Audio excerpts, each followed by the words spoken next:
You're broken down and tired of living life on the merry-go-round, and you can't find a fighter, but I see it in you, so we gon' walk it out. Move mountains, we gon' walk it out and move mountains. And I'll rise like the day. I'll rise unafraid. I'll rise up, and I'll do it 1,000 times again. And I'll rise up, I like the waves. I'll rise up, in spite of the ache. I'll rise up, and I'll do it 1,000 times again.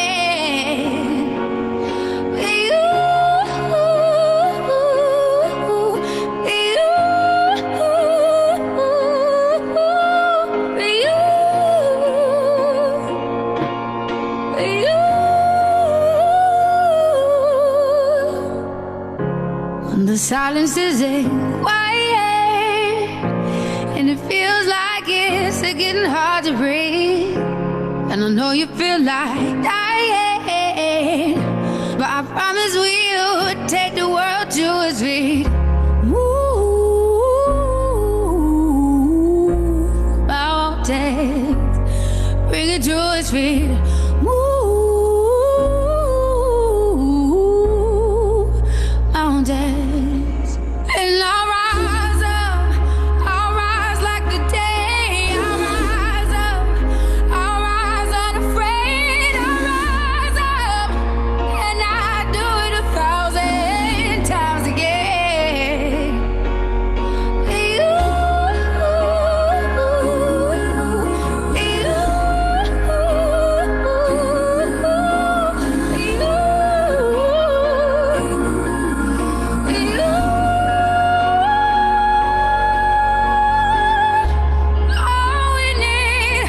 All we need is hope, and for that we have each other, and for that we have each other.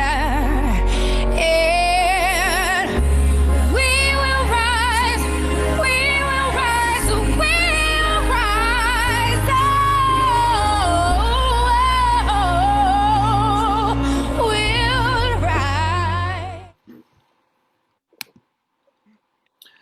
Welcome everyone to this week's live LUF Lounge, and we've got a fantastic, as ever, fantastic lineup.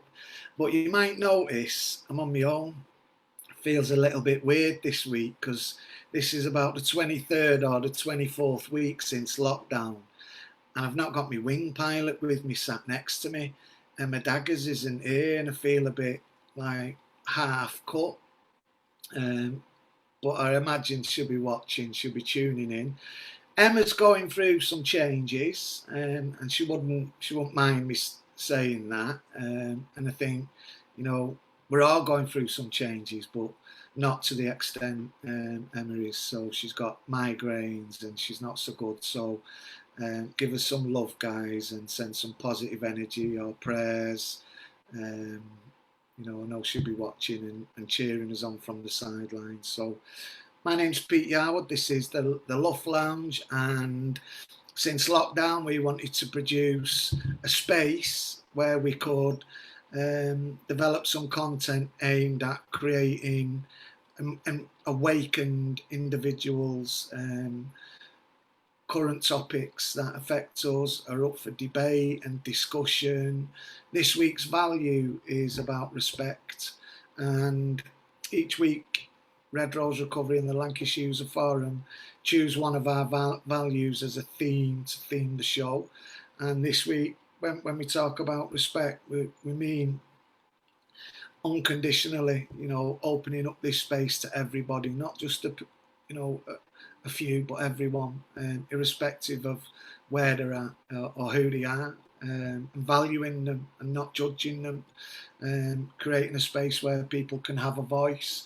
So I'm going to be multitasking this week. The other thing I would say is we've not got Glen Island.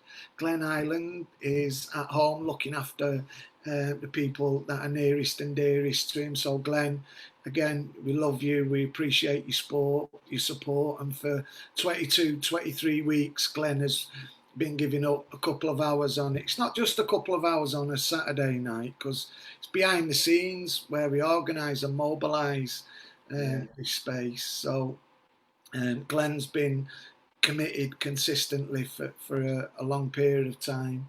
He's having a break tonight. So again, give him some love. And I'm going to be trying my hardest to monitor some of the comments that come in, because we want the people in the community, the people watching, to be involved and come up with questions. It's not just about promoting what's going on, it's about, discussing issues. What I would say is like it and share it, because I'll be putting all the names from last week into a wheel, and we will, someone will be winning a £20 voucher. So if you like it and you share it, next week you'll be in with a shot to win a £20 voucher. But not just that, the more you share this platform, the more people are going to come into contact, because addiction doesn't just face people from low socioeconomic backgrounds. It goes right across the board, right across the class sister divide.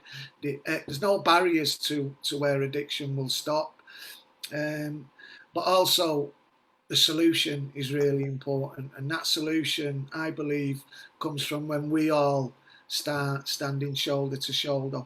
So tonight we're going to hear some stories. We're going to hear about some great opportunities to participate, and with that, as always, we start off with some music. So Craig Dickinson, you're up, man. You're going to lead us into tonight with a song, aren't you? I am indeed, yes.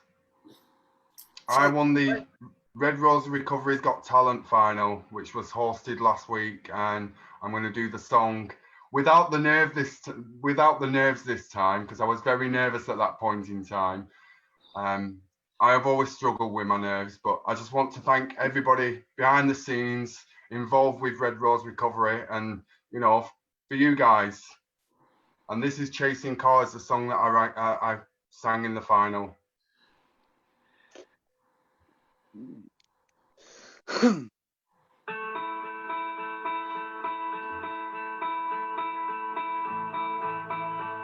We'll do it all, everything on our own.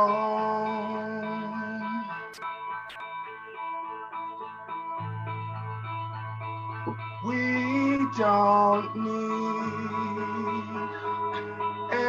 anything or anyone.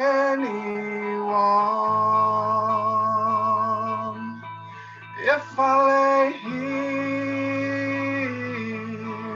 if I just lay here, would you lie with me and just forget the world?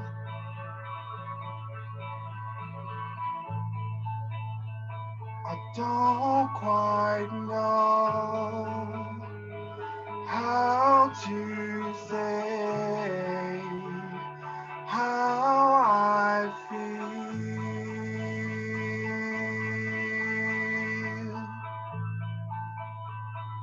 Those 3 words, they said too much, they're not enough.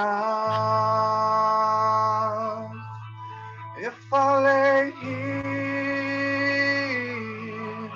if I just lay here, would you lie with me and just forget the world? Forget what we're told before we get too old. Show me a garden that's bursting into life.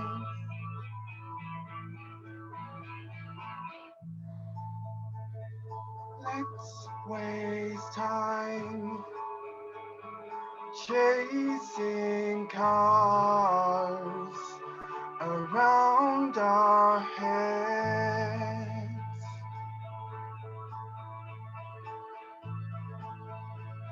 I need your grace to remind me to find my own.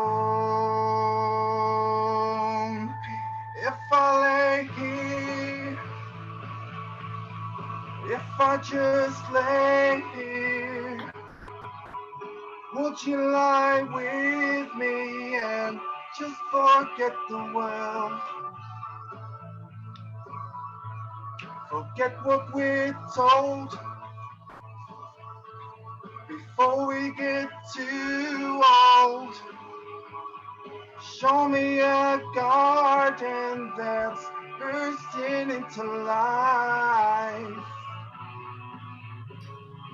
All that I am, all that I ever was, is you in your perfect eyes. They're all I can see. I don't know when, confused about how as well. Just know that these things will never change for us at all. If I lay here, if I just lay here, would you lie with me and just forget the world?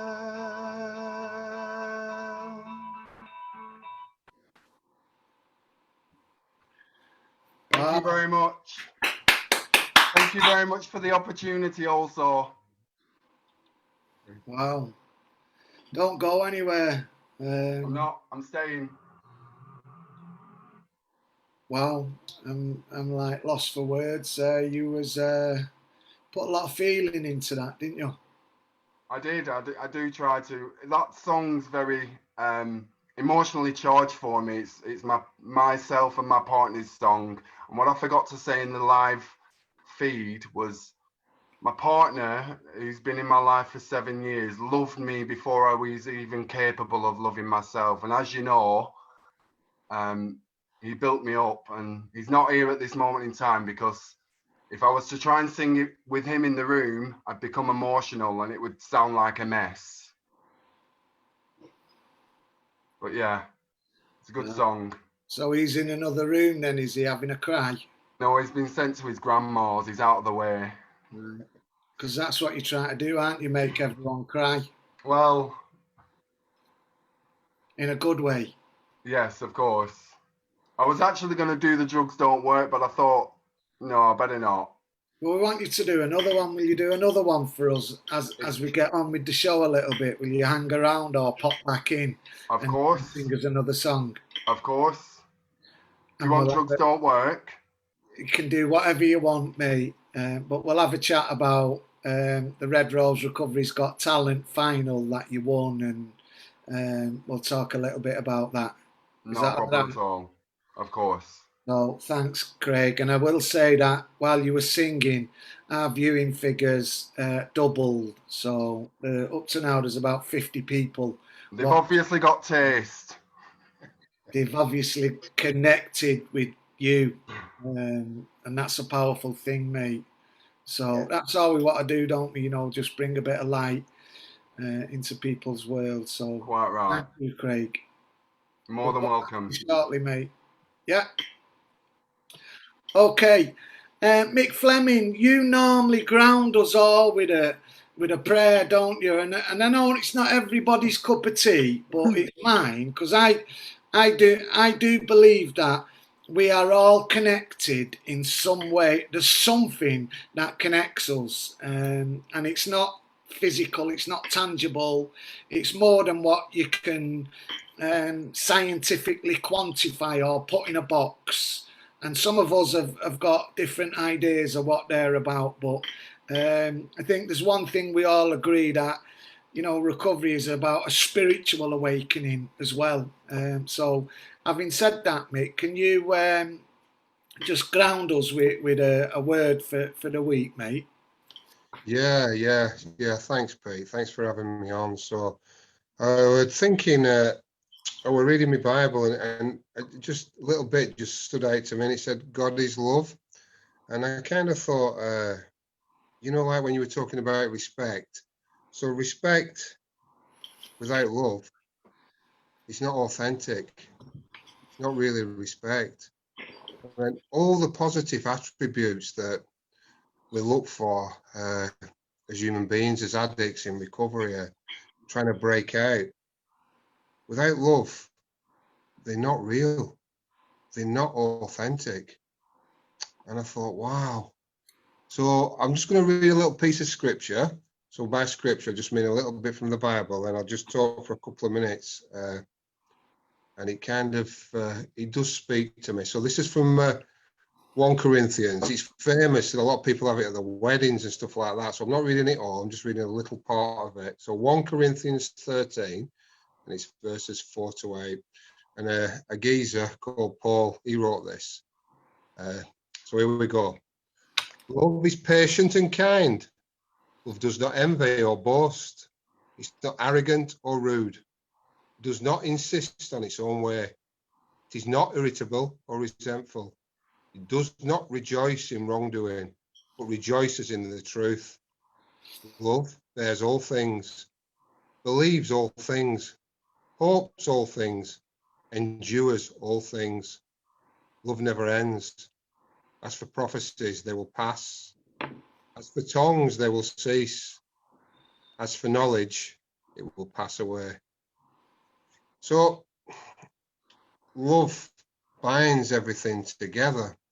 And there's two kinds of love, it seems. So there's one kind which is a worldly love, and then there's the other kind which we're talking about, a spiritual kind of love. But this spiritual, godly kind of love has a power, and it has a power to change the physical stuff, like what Pete was talking about earlier. So if you look at, I don't know if you've ever heard of fish love. So fish love, yeah, it don't sound very good, but fish love's like this. It's like, I'm saying I absolutely love fish. It's my favourite food. So what I do, I go and catch it, I kill it, and then I eat it. And I tell you I love it. When you look at your relationships and everything we do, we can call that love, owning something and destroying it to meet your own need. There's no respect in that. It's not real love. It's a fake love. It's saying you have to meet my need, and I don't mind destroying you in the process. I might even be blind when I'm doing it, but that's what I'm doing, because you're not making me feel better. But like we read earlier, real love is not about taking ownership. You know, it's about feeding and watering and nurturing, regardless of the outcome. So I kind of thought, you know, the times when I've talked about love and thought I knew what I were on about, I was wrong. You know, and again, you know, like I love flowers in my house, so I'll go and pick them and kill them, because as soon as I pick it, it dies, and I put it in some water, and I just leave it there to rot away and die because it makes my house look pretty. That's not really loving flowers, is it? It isn't. So there's a power in love, a real, genuine power.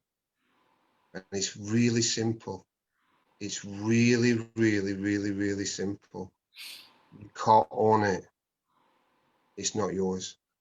And the ultimate love is to lay yourself down for another person, is to step aside and to lift and to push and propel another person forward. And the notion, the Christian notion of Jesus, is that he loves so much, he gives his life so that we might live, so that we might understand what we really are. And that's what real love is. So when we casually throw in, I love you, do we really? Do we really? Because remember what I read earlier from the Bible. Love doesn't demand its own way. It doesn't boast. It just is. So can we say that we do have the values of respect for one another if we don't love? So respect without love is fake. It's not genuine, you know? And for your heart to be open and to be genuine and to be respectful for all cultures, for all peoples, for all recovery programs, for everything, you have to learn how to love. And for me, it's taken a long time, but I feel like I'm on that journey. So I'm going to finish there. I just want to say that it's really humbling to be asked to come on here, and I kind of think about my own recovery, and I couldn't love anybody, you know, and I couldn't love myself, and I was just so angry all the time, and I'm learning how to love. So my prayer today is that we all respect each other, but we respect each other with love. So that's the word of the week. Respect is fake unless it's full of authentic love. Thank you. Thank you. Thanks, Mick. Hey. I don't know what anyone else thinks about that, but you're welcome to come in. I just think we need a warning sticker on this show to say we're going to try our very best to wake you up to some things that, you know, might change your life on this show. And I've heard people say, you know, when you come into this room or when you come into this space, we'll ruin your drug or drinking, because when you're awake to certain things, there's no going back, and you won't settle for it. And I think, you know, some of the things that when I woke up to, when I had that spiritual awakening, there was no going back for me to the old way of life. It was a new way, and it's been an amazing journey, you know, with lots of adversity as well along the way. But before we come on to this show, my grandson's here, and the guests was meeting him before we live streamed, and, you know, he had all his toys out. But just before that, you know, I had him upstairs with Emma, and we was praying, and I was watching him as we was praying. It's a brand new concept to him, and I suppose what I wanted to do was balance the input that he's getting, because he was watching rappers on YouTube. He loves it, you know, and this rapper's got cars, watches, and he's rapping about, you know, current things the youth of today are involved in, and I was thinking, if that's what's being inputted into him at an early age, I want to make sure there's a balance to that. And I know where the mind goes, the body will follow. We had a guest on last week who was talking about ACT, acceptance and commitment therapy. And, you know, no behaviour takes place without a thought. Every behaviour happens after a thought. And as I was praying to him, I was, you know, saying, what do you want to pray about? And he was like, well, I don't know. What's the kingdom of God? I said, ask God to show you what the kingdom of God.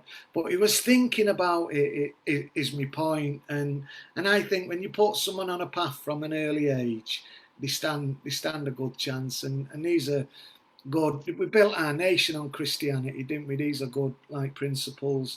The other thing I wanted to say after listening to you, Mick, I've been watching a guy called Jordan Peterson, and he's a clinical psychologist. He's a a lecturer, and he talks about 3 things that'll kill you, and this is for anyone and everyone.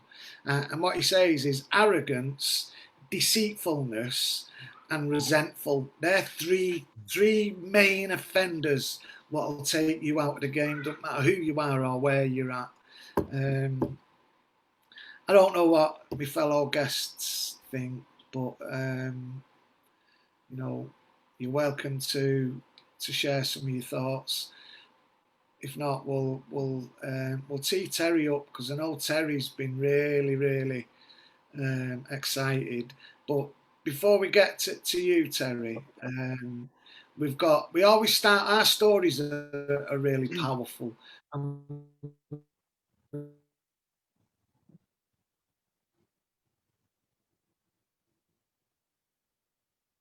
Can't hear People identify with it, and our stories have been the single most important thing that have attracted and influenced people to come and partner with us. So tonight, Emily is going to tell us her story and share a little bit of her life's experience. So Emily, take a deep breath. I'm really nervous. Right. So I'm Emily, and I'm a recovering alcoholic. I did 7 years sobriety, full stretch, nothing brilliant. Relapsed 8 months ago. So, but you know what? I'm human. But it started, my upbringing was fine. Mum and dad, family, grandparents, lived in the countryside. Everything was fine. Normal little girl, bubbly personality, very outgoing, loud. And then basically I used to go and stay at my grandparents in Blackpool. They had a little B&B, and I used to love going to stay with my grandparents. I adored my granddad. He was my hero. My grandma was a little bit stricter, but my granddad was my hero. And everything went wrong when I was 10 years old. I got sexually abused and raped by a family friend who lived in the flat above. So it was his little secret. Things started to happen. I didn't say anything. I was a little bit quiet about it. I wasn't sure what was going on because I didn't understand anything like that. Got told it was a game, not to tell anybody. It was our secret. Told my gran a little bit about it. Sat on the bed and told her, and she said to me, "You must never tell anybody this, because if you tell anybody, we won't be able to see you again, and that'll be really bad. And if you tell your granddad, it'll kill him." So that was massive. It was like, didn't tell anybody. Didn't tell her until I was 18 years old. Told her, didn't tell a soul. But I'd stick by my granddad. When my granddad wasn't at work, I'd stick by him so that I wasn't going to get abused. So that was shit. So started off, so I got to about 13 and it came to an end for a bit. I cut all my hair off. I had long hair, cut all my hair off. I thought, if I look like a boy, he won't do it. He still carried on doing it. I started rebelling. I got my first taste of alcohol when I was 12, and it was like, oh, it was just amazing. And I wasn't that person that could just have a couple. I knew I drank, I'd end up sat in my own wee, my own vomit. I was a mess. I was a complete mess. Mum and dad to come and get me from this house party. I was grounded. And after that first taste, after that first time, that was like, that takes everything away from me. That I don't have to think about that. I don't have to think about anything. This is amazing. This is like, wow, found it. Just carry on doing it. So any opportunity, I'd go out, I'd go and sit in parks, I'd drink my cider. I was always the one who was being brought on by the police, unconscious. I really rebelled. And I rebelled, and I started, I'm not proud of myself, but obviously I sort of think it's because I was abused at a young age. I started sleeping around because I didn't really have any self-respect. I had no self-worth. I didn't care. So got a bit of a name for myself. I'd just sleep with anybody. Wasn't bothered. And then at 16, I walked into a very, very toxic, violent relationship. And the drinking got worse, and he would beat me and I'd drink more. And I just became very, very scared and very frightened. And I tried to get away from this relationship for a couple of years, but then my family were like ashamed by me and my drinking, and ashamed by the fact that I'd left home at 16. So they were like, you can't come back here, you can't come home. So I just had to take the beating. And then eventually my parents did let me come home because I was black and blue, and I think it was a bit of a shock of what was actually going on with this man.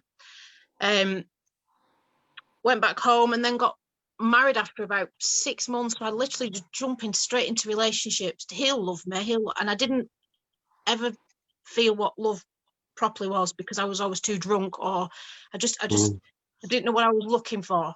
So I met this person, and he was a really kind person, and I couldn't handle that. I couldn't handle someone kind, a man that was kind, and a man that actually showed respect, who didn't shout at me, who didn't kick off. It was all a bit confusing. I think couldn't understand that one. And we got married and we had our first child together. And when my first child, little girl Holly, she was diagnosed with cancer when she was 18 months old. And I just thought, you know what? I don't know what I've done to deserve this. I don't really know what's going on in my life. And she had a bone marrow transplant, and I lived in Great Ormond Street for 12 months. And I'd still drink. I'd get the bottle of wine and take it outside and drink, put it in my little plastic cup, and I'd drink. And it just got worse. I was like functioning, but I wasn't. And my little girl passed away when she was 3 at Alder Hay. And my marriage broke down, and I broke down, and I was a mess. I was an absolute mess. My drinking became to another level. I wanted to kill myself. I tried to take tablets. There was one really bad time in my drinking was when it went to another level because I'd left my house in a little dress in the snow, little dress, no socks on, no shoes on, nothing, no coat, walked out of my door, went straight up to the cemetery, rang my dad very calmly, apparently, but don't even remember making the phone call, and just, I'm going to dig my daughter up because I need to have a hug. So when my dad found me, I was unconscious in the snow at my daughter's graveside. And all I remember is when I woke up in the morning, I was in my mum's bed with her. My mum was crying and I had all dirt in my fingernails and I didn't remember anything. And they begged me to get help. And I was like, no, I don't need to get help. I just need everyone to leave me alone. No one knows what I'm going through. No one knows what I've gone through losing a child. None of you know. Just leave me alone. I'll be fine. And I was like that for a long time. I had my son, he's 21 now, carried on drinking heavily. Social service were involved. I had a job, but I was never functioning. I didn't love myself and I couldn't ever imagine not drinking. I got in trouble with the police. I was constantly in cells for fighting. If people didn't want to hear my story about my daughter that died, I'd kick off with them. I'd cause a fight. Or if someone said anything to me, if someone looked at me the wrong way, I had this reputation where people didn't even want to be around me in pubs, didn't want to speak to me. They avoided me because it was one of those, I'd either smile or I'd blast you, and it's horrible. That was what I was like. I was this like, it was like the devil had took over me. It was like Jekyll and Hyde. I'd literally, but I needed my alcohol to function. I couldn't function without it. And this went on for a long time. And I got sober for the first time in 2011. And that was the first time because I'd spent another night in a cell. I tried to do some controlled drinking. I'd just had my little boy, who's 8. And I thought, I'll go out and celebrate because I've done really well because I've not had a drink in my pregnancy, so I deserve it. It's just all bull crap. And I ended up in a cell. And that was my last drink then. That was, I got up and went to Inspire and I just said, I've had enough of this. I was in another relationship with a man who I thought loved me, who I thought cared about me. I've got another little boy who's 6, sorry. So I did 7 years and I stayed married to this new bloke and things seemed to be going okay. But then 3 years ago, I found that he was addicted to crack cocaine. So I was in my recovery and doing really well. And then my world came sort of crashing down again because it was like, oh shit, hold on a minute. So I really struggled because I relapsed 8 months ago due to just everything, just my marriage falling apart, me sort of trying to work out why I couldn't actually function without alcohol, what it was that I was scared of, what, you know, is it because of everything that's happened in the past, or is it just the fact it's just my makeup and I would never have been able to drink properly? I don't know, you know, genetics, because I've got alcoholics in my family, I've got addiction, in my family, drug addiction. Trying to work everything out. And And where I am right now is I do feel like I'm in a better place. I've just done a level 2 course on drug and alcohol misuse. I'm reading quite a lot of books. I'm doing a level 3 mental health course. So I do feel like I've come quite far. I've had to learn a lot. In the 7 years of sobriety, I sort of got enough tools in my bag to cope, and knew that if a lapse came up, I'd be able to sort of handle it a little bit better than I probably would have done, which I have. I'm 8 months and I feel a lot stronger. I don't live with my husband. His addiction is still quite out there. He's quite a toxic person. He's quite narcissistic with it. There's a lot of, he sort of seems to think that I think I'm better than him because I'm in a different sort of level of my recovery, and I don't. I do find it hard because even though I'm in recovering what I put my children through, I'm sort of like angry with him still about like, well, why are you doing this to the kids? But forgetting what I did. I did all this craziness. So it's really hard to try and sort of take a step back and think, right, well, he's not well. This is a disease. This is, you know, that I can't make him better. He's got to do this in his own time. So it's a little bit, but I just think that if it wasn't for places like, because I came to Red Rose about 6 years ago, and I saw Peter on a newspaper article with his little boat going out helping people's little canal boat, and I was like, wow, yeah. And I got in touch with him. I sent him an email. He won't remember. I sent him an email saying, oh, wow, this is what I want to do. And I went to one of the LUF meetings, and I really, really engaged, and I really wanted it. And then I went back and started just trying to get my own recovery under my belt. And you know, I was working and things like that. And but I've come back because I just thought, do you know what? This is what I need. I need other people that understand. I need people that can empathise. I need people that get it. And I just find that this platform is just a place I feel safe. I've had some amazing meetings with the Zoom meetings. Honestly, they've been amazing. Where I've just felt like I just have no self-worth, which I struggle with still. I struggle with, you know, being sober and feeling feelings. And I know that I think the only unconditional love that I know is for my children, you know, but I've let them down. I've not been the person that I should have been. I've not been the mum that I should have been. And I can just hope now that I can just keep going and just keep learning. And with people like yourselves, that helps me, because if I don't have that, I can't do it. I can't do it on my own. I know that now. And each time somebody shares a little bit of something that you think, oh, yeah. So for me, for my recovery, people like you help me keep myself well. And sometimes I just need to sort of, like you say, and I get a bit selfish and I get a bit angry about my husband's addiction. I have to just sort of take it back a little bit and think, right, hold on a minute, you know, you've been in this, you've been there. You need to take a step back. Try not to judge too much. Try not to have too much of an opinion. So I just, it's probably a bit messy, that story, I'm sorry, but it you know, that's where I am. And I never understand. I don't think I've ever been able to have very good relationships with men. And I don't know whether that's stemming from what happened at 10 years old, and I sort of beat myself up a lot about it. I sort of seem to pick toxic relationships. So that's, you know, I'm just trying to learn a little bit about me and trying to love me.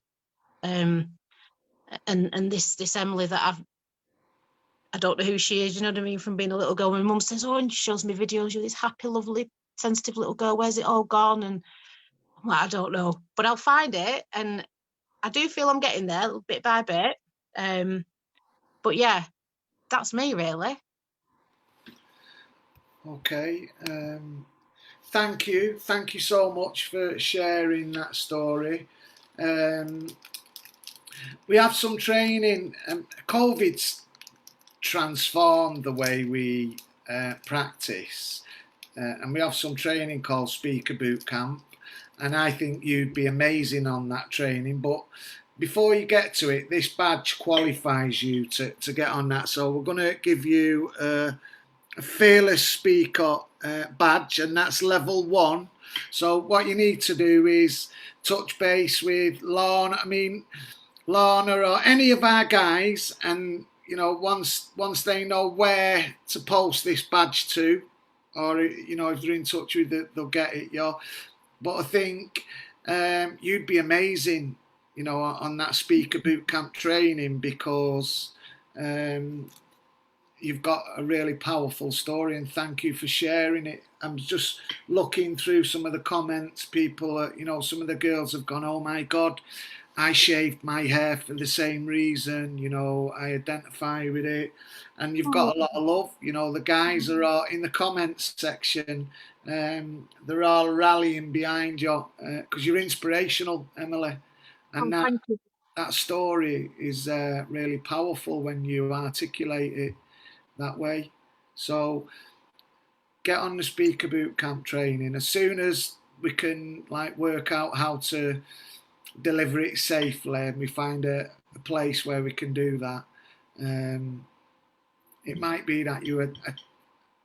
Where are you based, Emily? I'm near Accrington, so I met your lovely lady. That was who I first met, Emma. Love her, absolutely love her. Honestly, so I met Emma. It was Emma that sort of introduced me to do the coaching, and then me, like I said, my journey, it was a bit all over the place, so I freaked out a bit. So I'm down there. I'm in Accrington. Right. Well, I know we've got a speaker boot camp coming up in Blackpool soon. The FYU, the Fleetwood and Blackpool guys have booked one, but I don't know when the next one is in Accrington. But stay connected in with the guys, and you know, put your name. Blackpool, I could get to Blackpool. That's not a problem. I'll get a train. You know what I mean? It's not like hard. I love Blackpool. Right. Well, I'm sure we could put another one on a bit closer to you. Thank you, Emily. Thank you again. Okay, stick around as well and have some input with the rest of the guys. I'm just conscious that Kevin Kennedy has got to go at 6 o'clock, and it's 20 to 6 now. But Terry also said he wanted to share what he's got going on, so you could hear it. So Terry, quickly, because we can come back to you, Terry. Tell us a little bit about what's going on for you, because you've got some exciting news, haven't you, Terry? Yeah, can you hear me fine? Yeah. Yeah. Yeah. Well, just a bit of exciting news. So, I'm currently in the process. I've set up my own YouTube channel and podcast. So now I do podcasting, but the theme is I want to help the youth in this podcast. Why haven't you got your belly on? Oh, I must get on, haven't I? Yeah, my belly on. See, good reminder. So the podcast is called the Balaclava Blogger. Balaclava Blogger. Yeah, and the theme of it is, so obviously a balaclava is a bad symbol, isn't it? You know, it means wrong, it means committing crimes normally, you know, that sort of stuff. And the people who I interview are all people who have changed their ways. So they've been bad people, but now they're doing the right thing, they're living right, they're living clean, and, you know, they're trying to make a difference. Was you bad, Terry? Yeah, you know, well, you must be bad if you get a life sentence for committing armed robberies. Yeah, I did serve a life sentence for that. Now, I've been out a long time. I've changed a lot. I hope never to go back to prison again. And what I want to do is make a difference to the youth of today, so they don't go down that road. So that's, you know, so that's why I'm doing the podcast. But there'll be more getting added onto that as I speak to you now about what else I'm doing.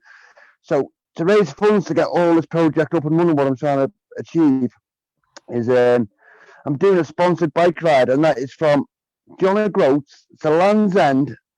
Now I'm back again, not one way, because I just thought I need to be really extreme in doing what I'm doing. You know, so I have to go further than anyone's gone before. So people just normally go one way when they're doing sponsored stuff from Land's End to John O'Groats.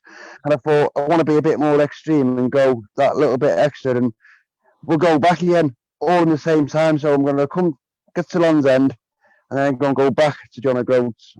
And the good thing is I'm taking my son on my journey with me. So my son's coming on his bike. So it'll be me, my son who's 20. Has never, you know, I've been in prison for most of that child's life. you know, I've got a relationship with them now, but that bonding time that I'll have with them while I'm away on that bike, you know, it'll be something special. So I'm doing that, but I'm doing it to raise funds so I can start getting this academy up and running. So I'm asking companies do they want the logos on my shirts from their companies, you know, services? Like I could have Kennedy Street logo on my shirt for you.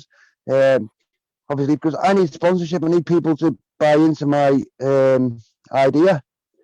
So I need people on board. And as you said, Peter, Red Roses jumped straight in and have funded me a bicycle straight away, a new bike. You know, there you go. You use that.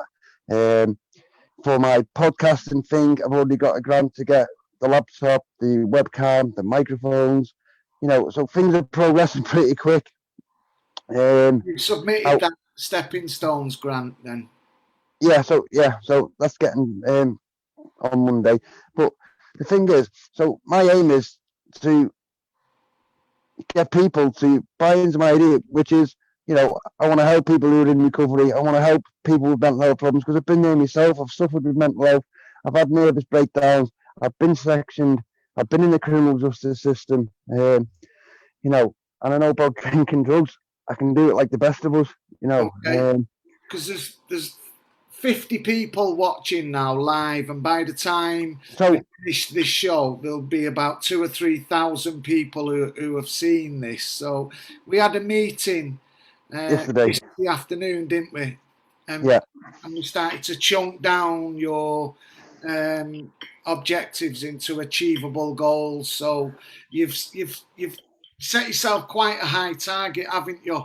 To do not just from Land's End to John O'Groats, but I'm back again. That's a 2,400-mile round trip, and that's going to need some planning and practice, you know, some training.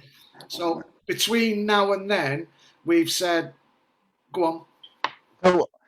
So the Land's End to John O'Groats thing will start on the 17th of September. So we'll set off for that on the 17th of September.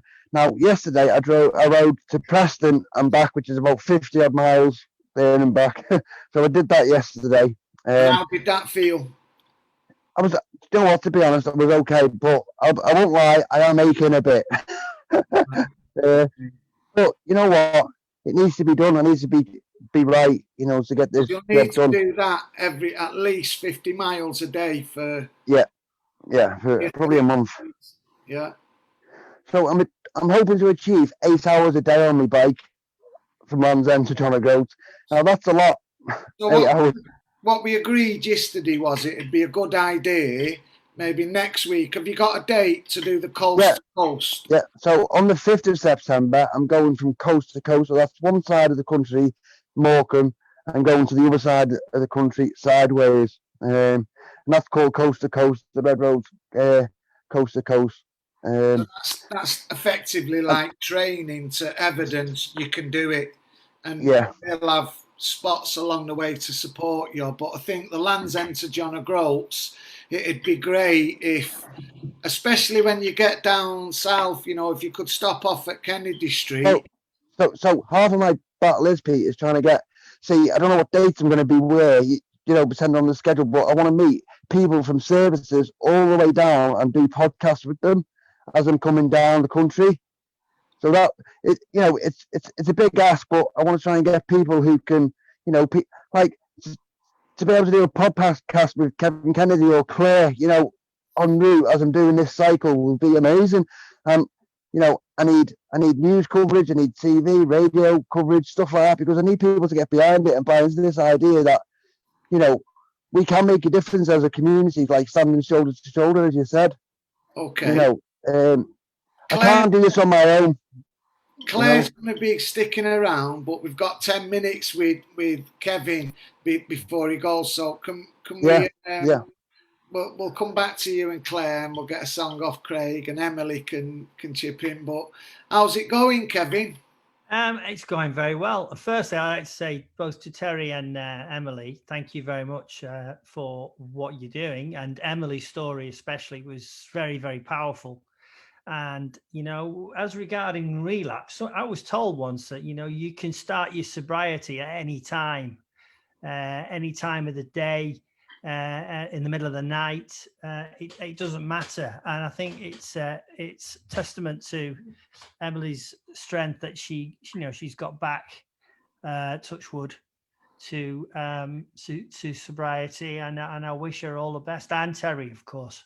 For me, it's going all right. I mean, with this lockdown at the moment, there's nothing.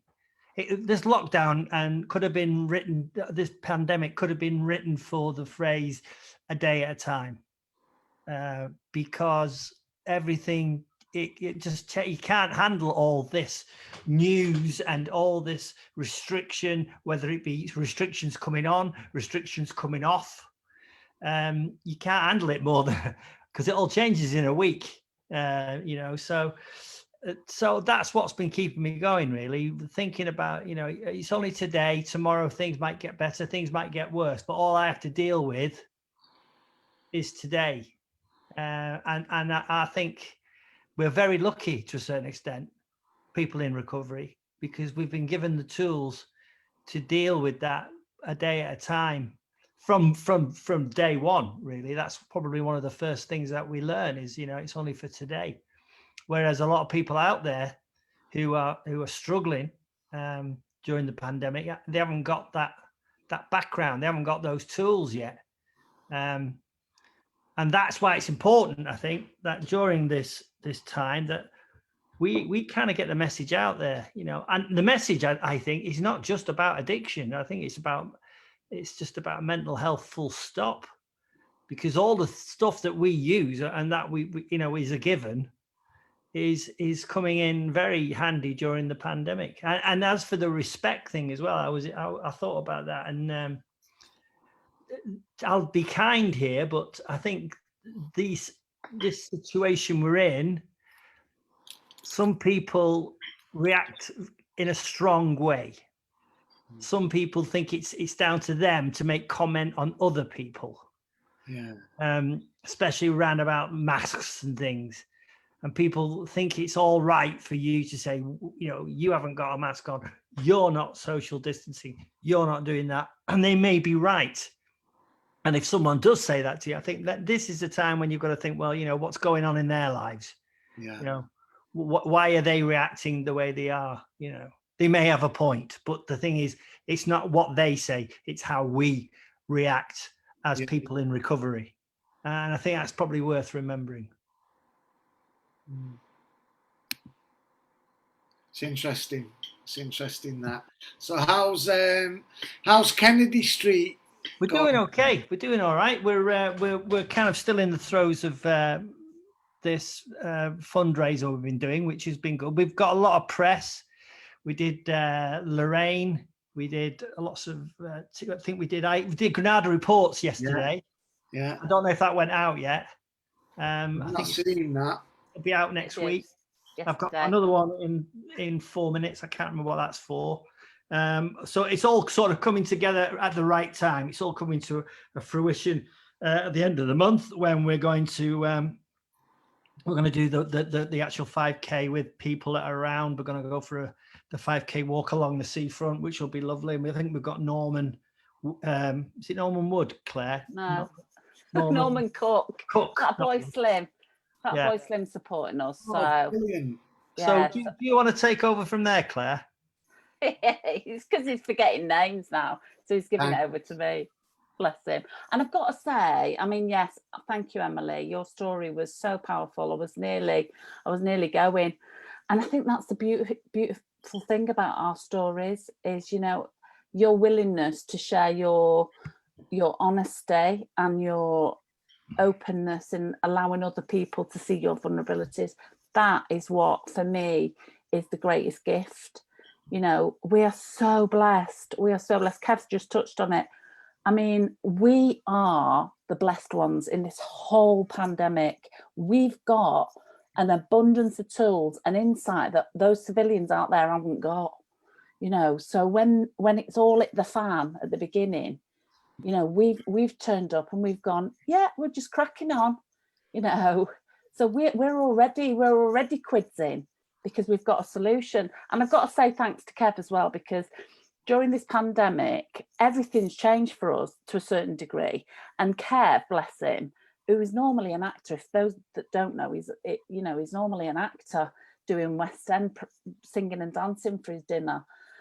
And it's the first time in 45 years that he's been off, and honest to God, he's been bored rigid. I'm not going to lie. He's been bored rigid. You see those guitars behind him? That's all she does. It's like living with Willie Nelson. It's just Well, that's dead interesting, because first of all, the guys were saying, yeah, we seen your on Granada reports yesterday, Kev. But some of the things that our guys were saying they want to achieve in the near future revolve around the arts, and they're talking about, we want to produce an LP or an album, a recovery album, with people who are singing songs, but people who are in recovery. And who knows? Do you know what? There's some amazing initiatives out there. So Terry touched on it as well, and well done, Terry. So nice to see you. I met Terry years ago in Blackpool, didn't I, Terry? Lovely to see you, and it's great to hear you as well. Oh, he's got to go. Bye. And you, Claire. Bye, Kevin. Thanks for coming, Kev. Bye. Thanks for Bye. Bye. Yeah. Thanks, Claire. There's some great initiatives going. I mean, Terry, like you said, Peter, is he's an entrepreneur. He's setting up potentially a grassroots social enterprise here, just by getting on his bike and doing some good. And you were talking about record production. We've got a guy in Brighton near us, a lovely guy called Chris the Bank, who came on one of our introduction to social enterprise courses, and went on to set up a music label, a recovery, the first ever in the world recovery music label called We Are Not Saints. So have a Google search of him. It's a brilliant record production company. Now, before we come on, we had a chat, didn't we, about this space creating connections and resources lying within relationships.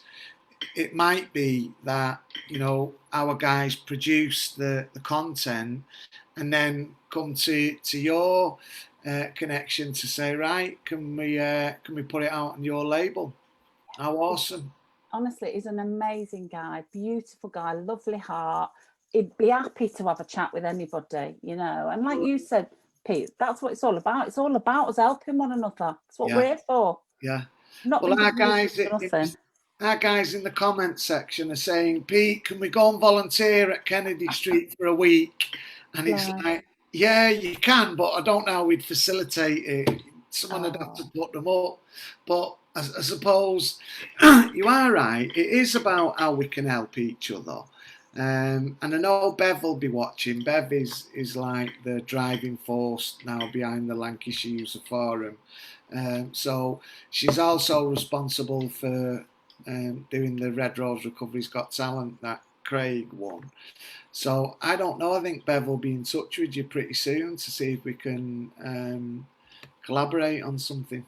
Well, I'd love to come down and see you guys. I mean, we're very much in the early stages of, because we've just re-registered as a charity, got charitable status 1 week before lockdown. So it couldn't have come at a better time, I'm not going to lie. But really, what's happened is we've emerged with a brand new service, which was accidental. It was brought on by the pandemic, which was like a virtual recovery assistance, like virtual recovery coaching, helping people find. I've integrated people into your project. You won't even know, but literally connected people to your project during the pandemic when everything else has been closed down. It just shows, though. I mean, listening to Emily's story there, I was just thinking, how tenacious is she? We're quite resilient in recovery, aren't we? We've triumphed over a tremendous amount of adversity and are still tipping up saying, I've dusted myself down and I'm ready to make it happen this time. I think the the pandemic has like sifted the wheat from the chaff, and it's shown that we've got lots of people who are really resilient, and Terry's a good example of someone who's been through adversity but is saying, no, I'm going to make it happen, and you can either support me or you can sit on the sidelines and just watch it, but either way it's going to happen. And I love that, me. I think that's a beautiful thing, and I just like the idea of us coming together and achieving goals collectively.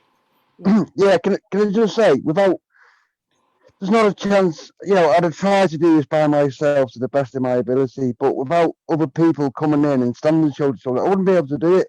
Like JFH, Red Rose Recovery, yeah. You know, obviously I've been a pioneer.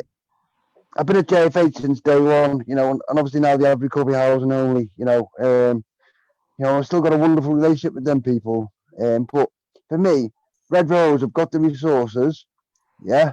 They know what they're doing in this aspect of stuff. So I went to them and let's get this going. I want to do this. I want to achieve this, and I know they've going to help me do it. So it was a no-brainer. You know, you've got the resources and you help people. So why not speak to Red Rose and, you know what I mean, get the show on the road and get the bike on the road, so to speak. I think for me as well is what you've just said, Terry.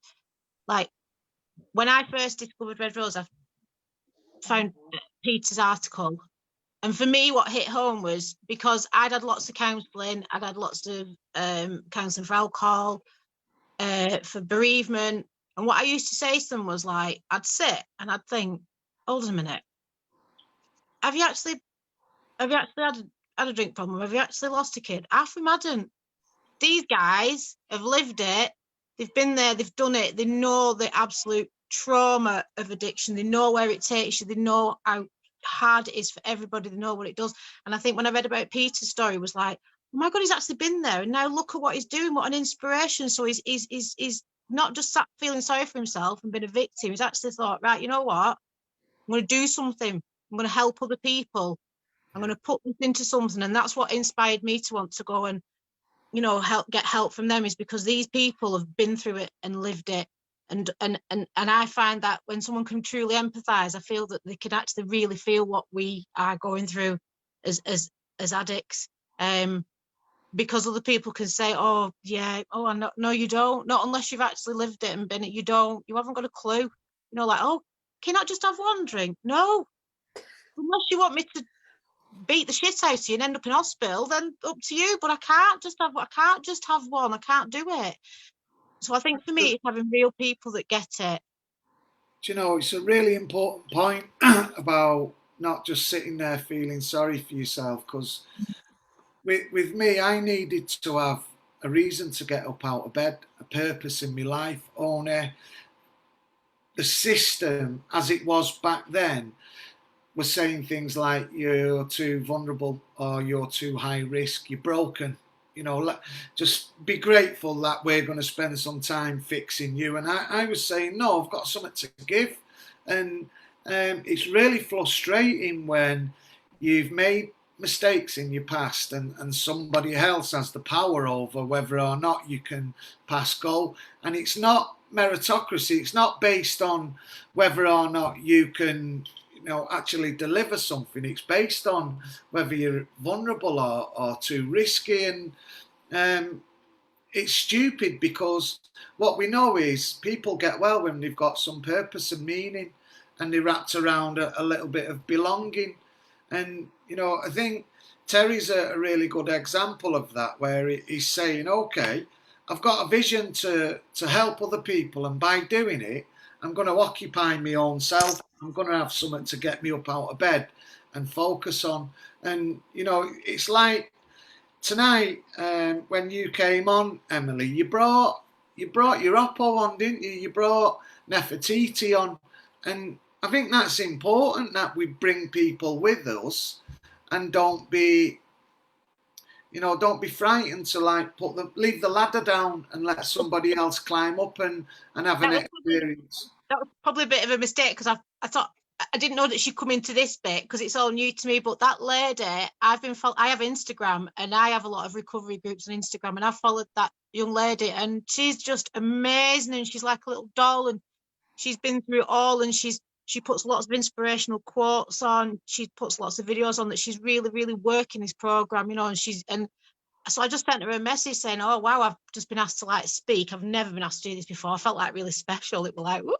And I sent her the link. So I do apologize because I must have sent her the link to come on this bit. So it was all a bit confusing, but it was really nice that she's actually listened, and she said that she'll follow it on Facebook. So that's good. But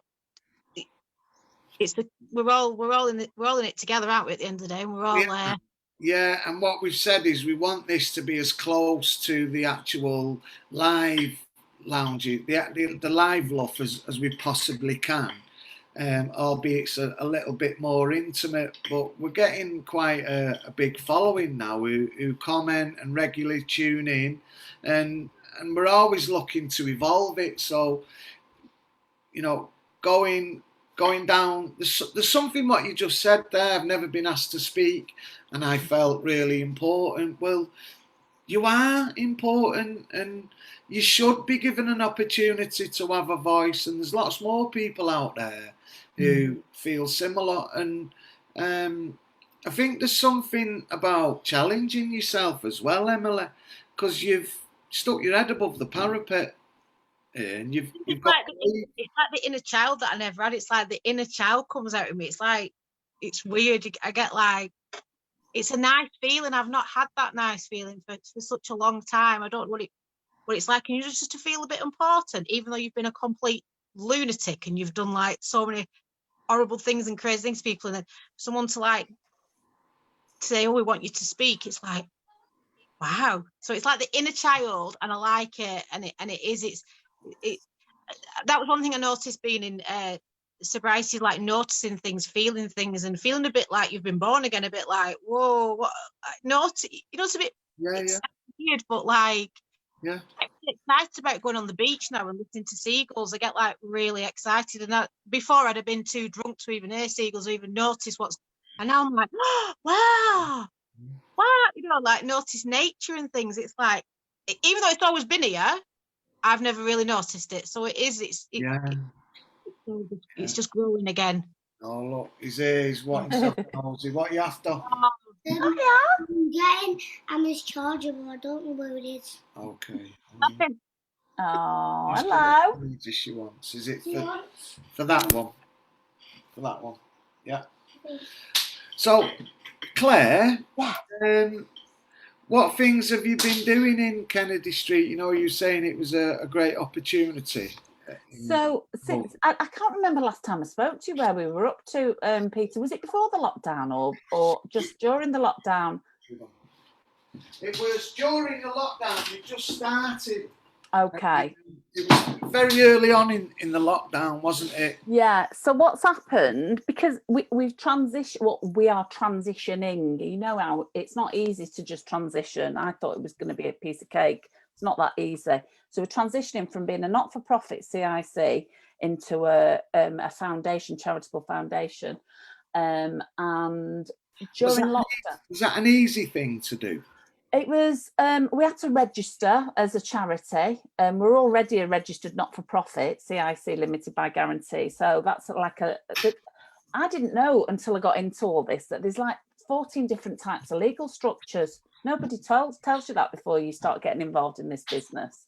Wow. So we found the best one for us, and it was going to be a charitable incorporated organisation, which is a foundation. Yeah. So we registered that, and then we received the legal status. So you've got to apply to the Charities Commission, and then we got the charity number a week before lockdown. So that meant we were able to then apply to different funders, because as a not-for-profit, you're quite limited who you can apply to. Terry will have to be listening to this, because these are the things he'll be doing next. He'll have to be applying to all like the big lottery and people like that. Yeah, I'm listening. Yeah, definitely. And the big lottery, amazing. They've been fabulous, so helpful to us.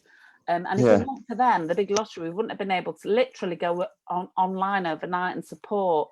It wasn't just the people that didn't know about recovery, but the people that we were supporting already. you know. Yeah. And then people that we've supported in the past in businesses. So I in my before we got into the charitable status, I was going into businesses and doing workshops around recovery. The people that were high functioning addicts, and they'd never heard of recovery before. You know, they've heard of AA, but they've got so many stigmas attached to AA and preconceived ideas. So they started ringing during the lockdown, going, you know, we're at home, the brown stuff's at the fan, and we don't know how to stop or where to start. You know, where do we who do we turn to?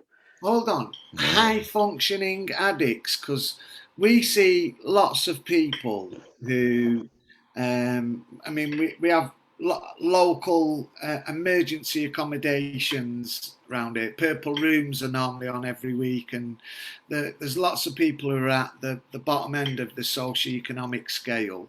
But we also said at the beginning, addiction doesn't recognise any of those classes or boundaries, does it? So, whilst we in our day-to-day work, we see a lot of people who are at, you know, the rough end of life, but there's also a group of people who've got access to resources and they still struggle with addiction. And they're the majority, Pete. I don't know if you've ever looked at the stats and figures on people who are still in employment, but they're the majority of people that have got addiction problems. And people with addiction problems are still in employment. They're still, you know, operating in the world. So how does that work then when you've got a mortgage? So you're fortunate, you're lucky, you've got some high class problems. It's the mortgage, the kids, the wife, the school uniforms,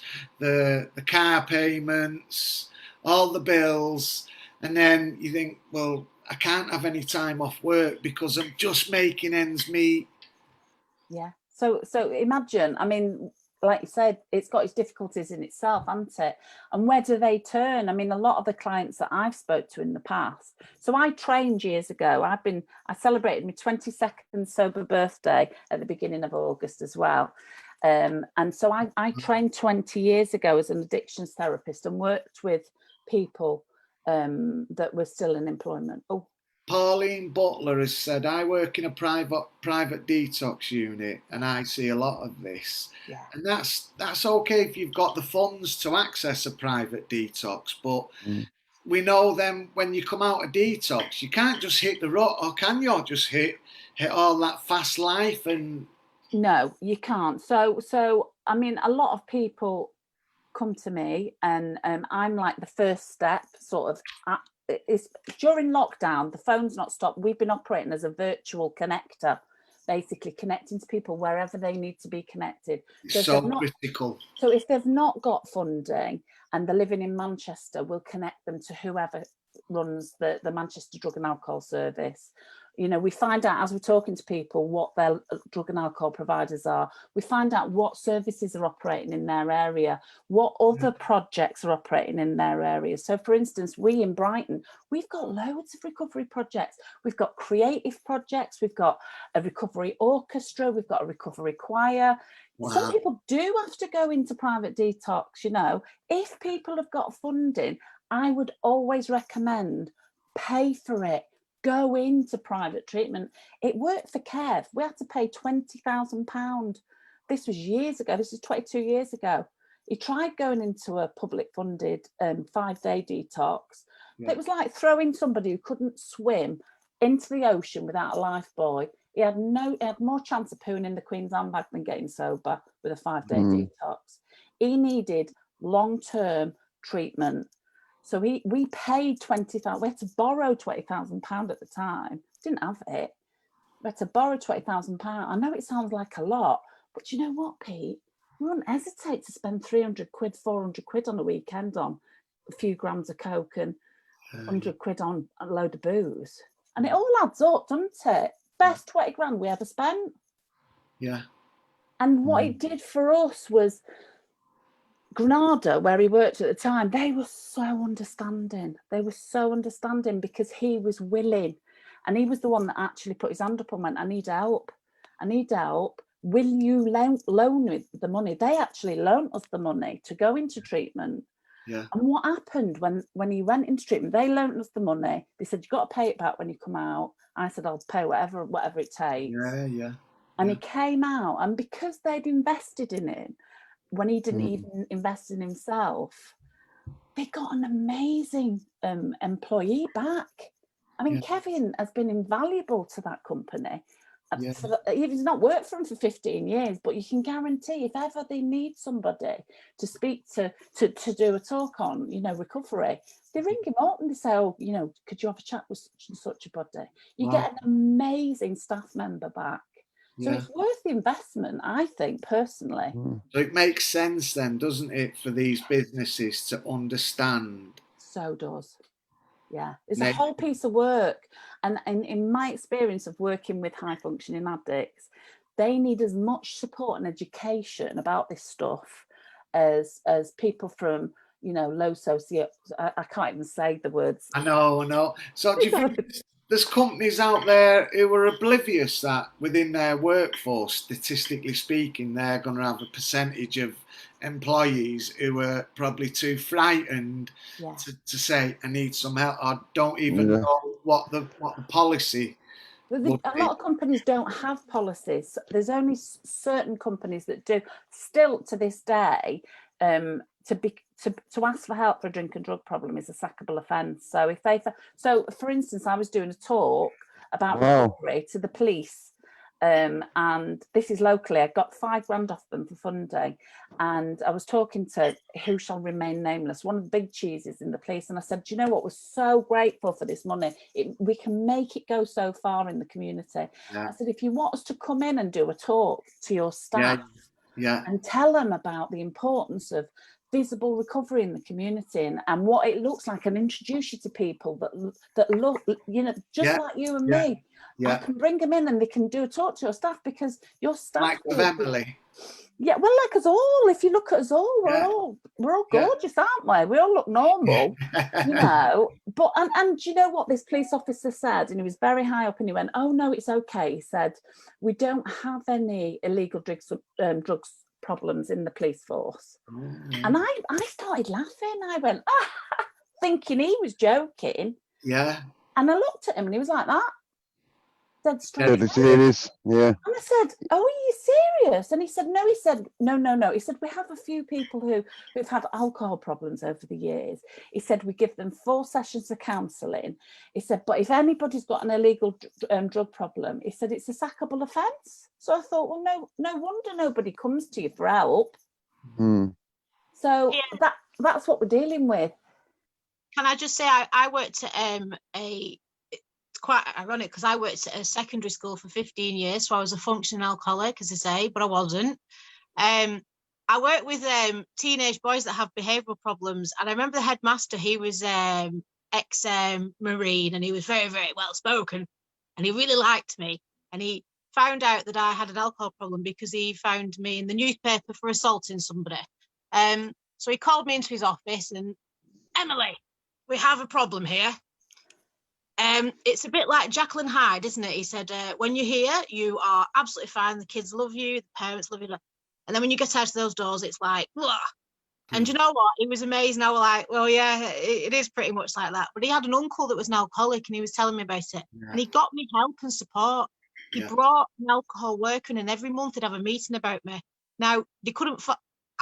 I go to my work. Obviously, I'd drink the night before, so I was probably still a little bit, you know. But I loved my job, and I did my job really well, but it ended up that I just kept getting in trouble and kept going to court, and it just became too much for them because obviously they're a school and it wasn't very wide. But there is some places they will support. They were absolutely brilliant, and they did as much as they could for me, but then I had to sort of like say, do you know what, I need to walk, because it wasn't fair on them, and I wasn't getting anywhere. But they got an alcohol worker who had a bit of a meeting about me and how she's doing and what she's doing, and you know. But there is companies out there, but like I say, it sort of it took its toll. But I did feel like they did really try and support me, and they were really, really helpful. And I think it's great. There are some companies that do that are helpful. There are some companies that mess it up big time. and get people counselling. People with addiction problems don't need counselling. They don't need, they need to stop drinking and taking drugs, and they need to know how to move towards that. Do you know what I mean? They need to know about recovery. They don't need to know. I think me personally, being a recovering addict, when I stopped drinking and using, the last thing I needed was counselling at that point. I needed to know how to get into recovery, how to get well, how to be around people, how to function in the world. And then when I was well enough, then I needed therapy. Yeah. But when I was at the beginning in the nut stagey phase, I needed some serious guidance from people like you guys who say, look, you know what? This is how it was for us. And this is why I think we are light bearers in the community. People in recovery carry a powerful message of hope and transformation. And this is why I think we're so good at what we do, because we do come at it from an empathic point of view, but we're honest. Yeah. Well, some of the comments coming in are saying, you know, there's an impression that some organisations cash in on people's vulnerabilities and there's no need for that. Okay, let's have a little breather. And while I set up the wheel of, I think we call it the wheel of fortune, but while I spin the wheel to find out who won last week's £20 voucher, Craig Dickinson is going to sing us a song, aren't you, Craig? Yes, indeed I am.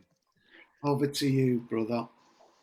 So the song I'm going to sing, you'll know very well. I sang it at a LUF meeting in Accrington roughly about 5 years ago. I mean, my memory's not the best, but it's around that time. And just going back on a couple of things that you've said in this meeting, recovery gives us tools that we wouldn't necessarily have, and it helps us, and it gives us the power to be able to do something about our addiction. And I remember back at the Accrington LUF meeting, I just felt an overwhelming feeling of acceptance, and like I was with my people, and you know, like I was accepted for being me, if that makes sense. Whereas I'd never had that in my life, to be honest. Yeah, nice one. So this is the same song that I did all them years ago.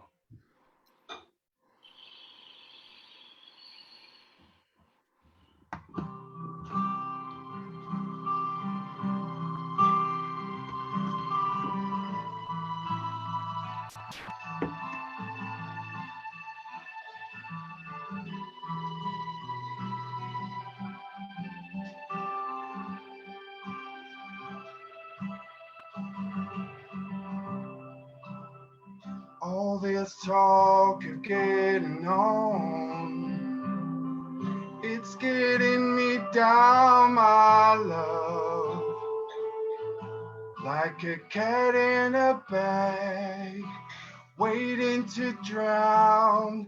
This time I'm coming down, and I hope you're thinking of me as you lay down on your side. Now the drugs don't work, they just make you worse. But I know I'll see your face again. Now the drugs don't work, they just make you worse. But I know I'll see your face again. But I know I'm on a losing streak as I pass down my old streets. And if you want to show, then just let me know, and I'll sing in your ear again. Now the drugs don't work, they just make you worse. But I know I'll see your face again. 'Cause baby, ooh, if heaven calls, I'm coming to, just like you said. You leave my life, I'm better off dead. All this talk and getting old, it's getting me down, my love, like a cat in a bag, waiting to drown. This time I'm coming down. Now the drugs don't work, they just make you worse. But I know I'll see your face again. 'Cause baby, ooh, if heaven calls, I'm coming to, just like you said. If you leave my life, I'm better off dead. But if you wanna show, then just let me know, and I'll sing in your ear again. Now the drugs don't work, they just make you worse. But I know I'll see your face again. Yeah, I know I'll see your face again. Yeah, I know I'll see your face again. I know I'll see your face again. Oh Lord, I know I'll see your face again. Oh Lord, I'm never coming down now, never coming down no more, no more, no more, no more. Never coming down now, never coming down no more, no more, no more, no more.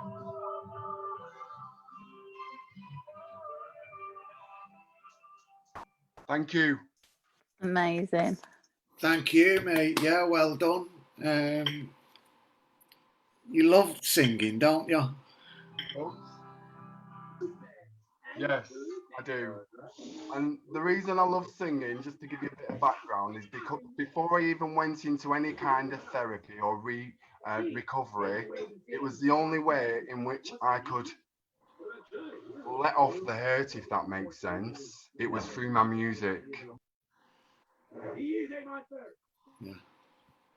Well, I think it was absolutely brilliant, both of them. You gave me goose pimples. Absolutely fantastic. Thank you so much. And I ID with everything that you were saying, Emily. You know, it takes bravery and courage to actually, you know, give a bit of yourself to other people, and you know, you'll benefit definitely. Yeah. Thank you. Okay, Yeah, stick yeah. around. Go on, Terry. I would just like to say thank you, Emily, for sharing your story. Very powerful. Yeah, I know I did with loads of that stuff, what was going on, and I really did enjoy Craig's songs. You know, fabulous voice. You need to get a record out there, get a deal going. Well, we've got something cooking up in the pot. Right, hang Yeah. fire. I'm just gonna spin the wheel, so I've got to share my screen. Oh, it's not on. Right, hold on a second. I might have to.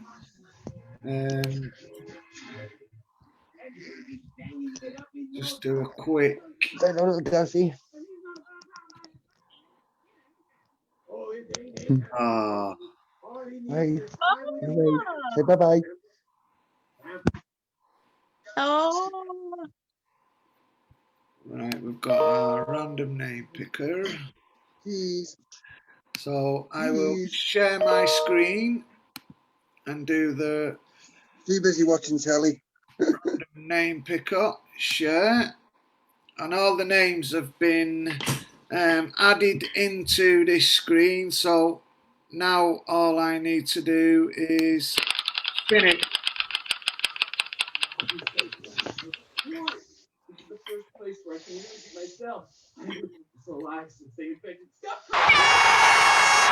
Jimmy Cahill.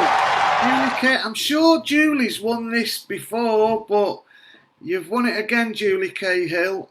And one of these weeks we're going to have you on accepting that live. So Julie Cahill has won it, and a voucher will be winging its way to you via Glenn. Glenn normally sorts this out. So well done, Julie Cahill. And to all the people watching it, if you like and share, next week you can have a chance at winning also.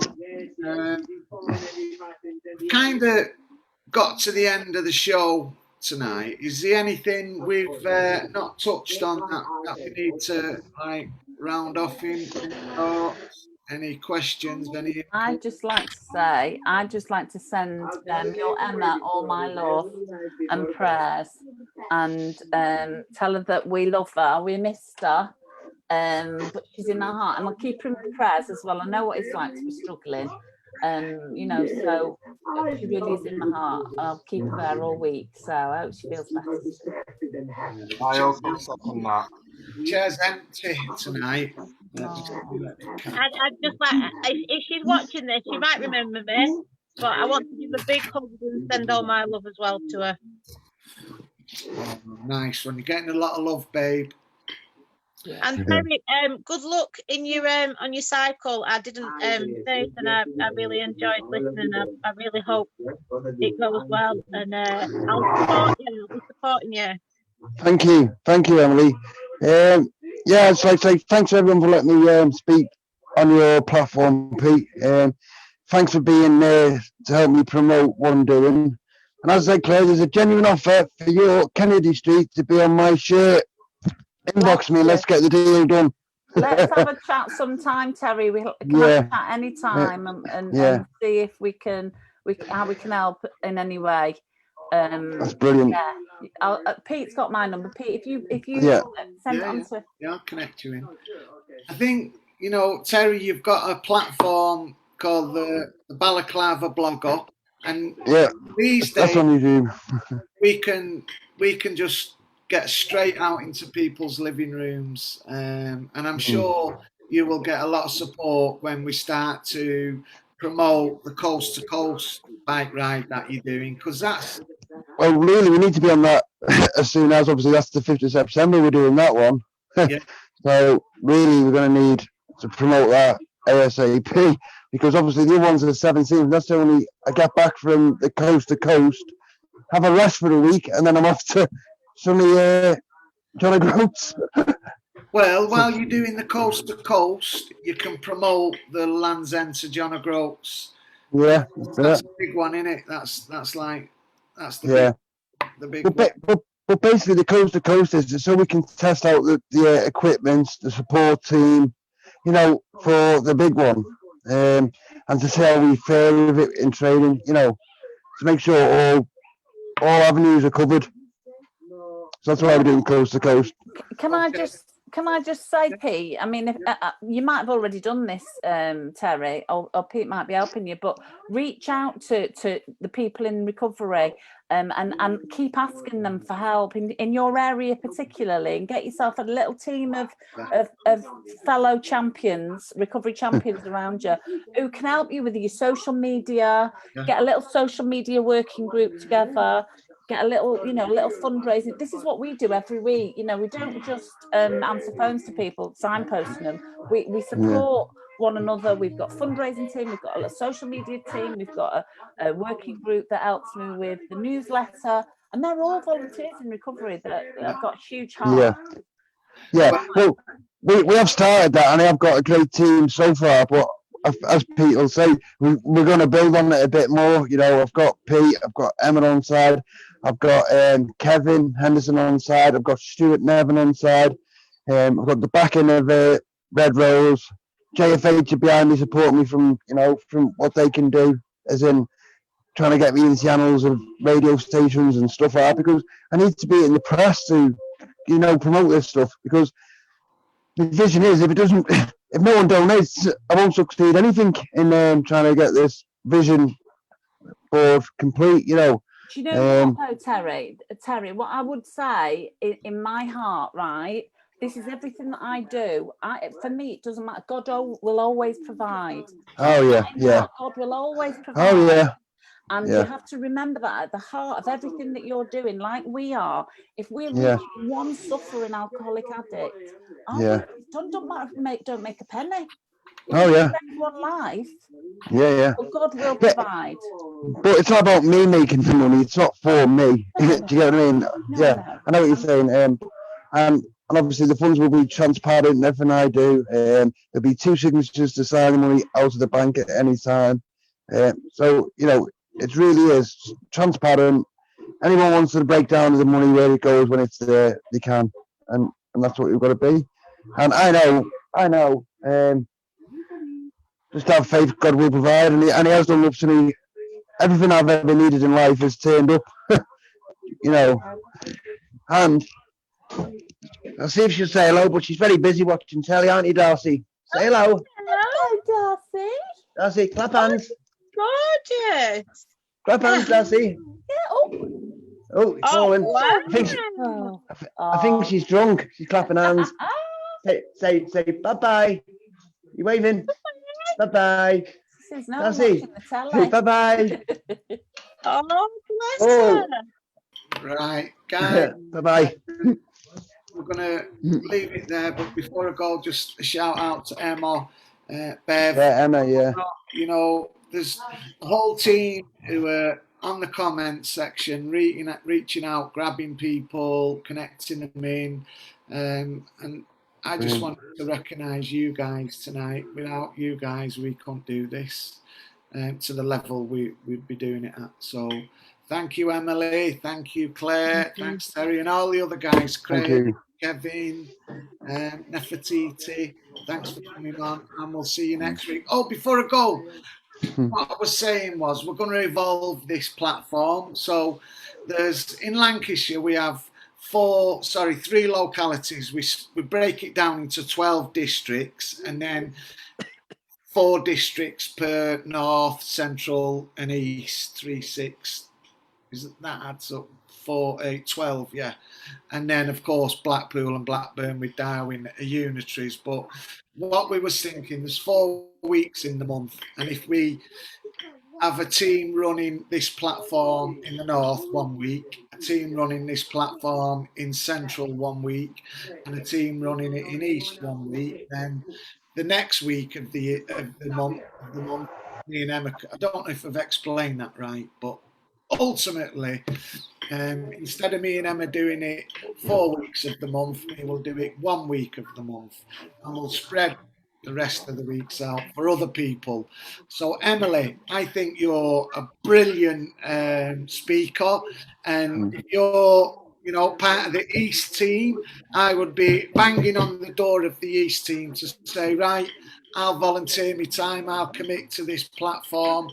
And what I would say, everybody who I see has got involved in the Lancashire User Forum leadership team. That's the behind the scenes committee that organised the funds, organised the delivery. Everyone categorically that's got involved has ended up achieving their outcomes, be that employment or whatever.